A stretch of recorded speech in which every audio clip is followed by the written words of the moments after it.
Hello friends, in today's video, we shall discuss the methodology of econometrics. The classical econometric methodology, that is, how econometricians analyze an economic problem, takes into account the following 8 steps, that is, statement of the theory, specifying the mathematical model, then the econometric model, then obtaining the data, estimating the parameters of the model, testing the hypothesis, forecasting with the data, and finally using the model for policy purposes. For explaining the methodology, the Keynesian theory of consumption is taken as the example. So the first step is the statement of the theory or hypothesis. Keynes proposed a fundamental idea that people tend to increase their expenditure as their income goes up, but not by the same amount. Here, Keynes specified that the marginal propensity to consume, which is a ratio of change in consumption to change in income, is greater than 0 but less than 1. Now picture this. You receive 100 rupees as a gift. If you decide to spend 80 rupees on goodies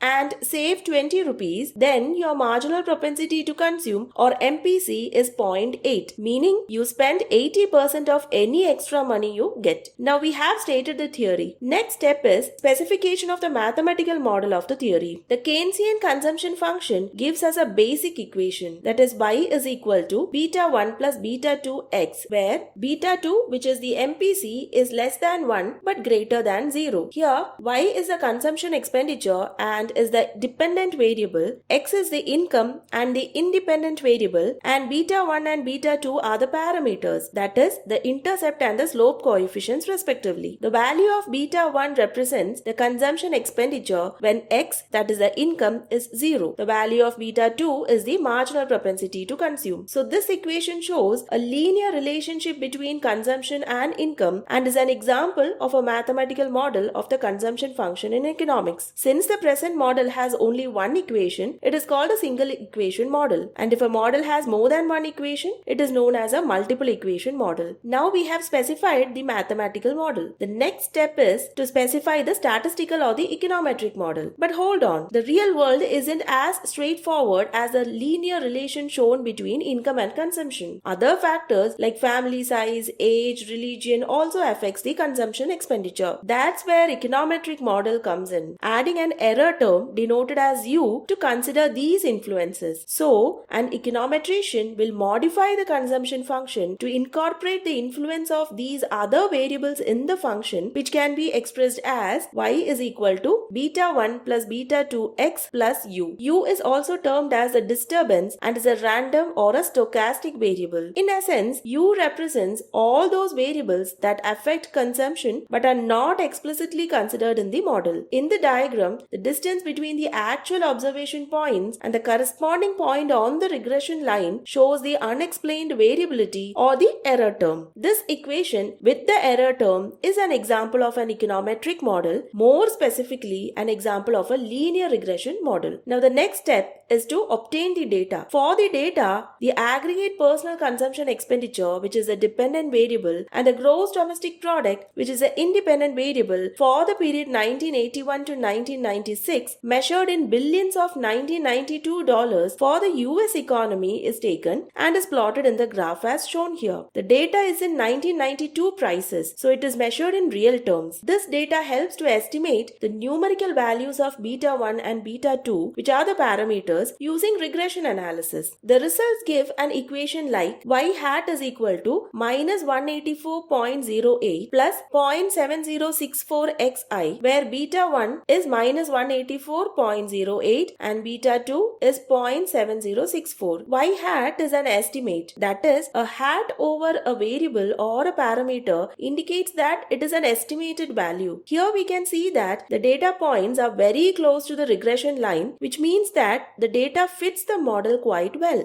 The MPC of 0.70 means that the mean consumption expenditure increased by about 70 cents for every $1 increase in the real income for the period 1981 to 96. Now is the time for hypothesis testing. We check if our model fits Keynes' idea, that is MPC less than 1, and use statistical inference to confirm or refute. In the example, the MPC is about 0.70, which is a positive value and is less than 1. But is it statistically less than 1? It means whether this estimate is sufficiently below unit opportunity and not a chance occurrence, or say the value received is due to the particular data being used. If the value is statistically significant, then it may support Keynes's theory. Such confirmation or refutation of economic theories on the basis of sample evidence is known as statistical inference. Next step is forecasting the values. If we know the GDP for 1997, we can predict the consumption expenditure. However, be prepared for forecast errors as our model is imperfect. For instance, if the mean consumption expenditure for the year 1997 is to be predicted, then putting the GDP value of $7,269.8 billion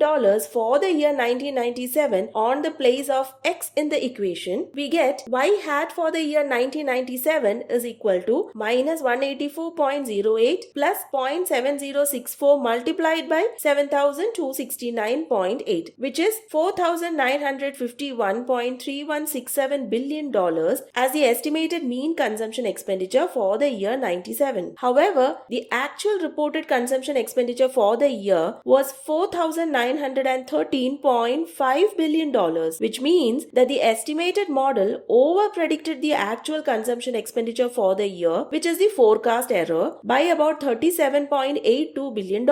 Such forecast errors are inevitable given the statistical nature of the analysis. And then the final step is using the model for control or policy purposes. Imagine the government plans a tax cut to boost investment which positively influences the income. Using the multiplier given as M is equal to 1 divided by 1 minus MPC, the government then estimate the impact on the economy. In the example, the MPC was equal to 0.70, and substituting the value, we get the multiplier as 3.33, which means that an increase in investment by $1 will eventually lead to more than a threefold increase in the income. In this way, a quantitative estimate of MPC provides valuable information for policy purposes, as one can predict the future course of income, consumption expenditure, and employment due to changes made in the fiscal policies by the government. But what if the government have a specific target for consumer spending, like $4,900 billion to keep the unemployment rate stable? Our model helps them figure out the income level needed to reach that goal. That is, substituting $4,900 billion onto Y hat, we get $7,197 billion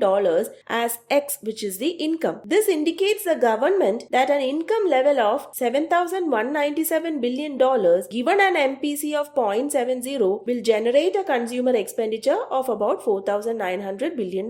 In this manner, government can manipulate the explanatory or the control variable X, which is income in our example, to produce the desired level of target variable Y, which is consumer expenditure in our example, through an appropriate mix of fiscal and monetary policy. So there you have it, a glimpse into the world of econometrics using the Keynesian theory as our guide. But wait, there are other theories out there that explain the consumption-income relation, like the permanent income hypothesis or the life cycle hypothesis. How does a researcher choose among them? It's like shopping for shoes. Different theories fit different data. The key is finding the one that appropriately fits the real-world information you have got. If you like the video, do subscribe to my channel and share the videos with your friends. Thank you.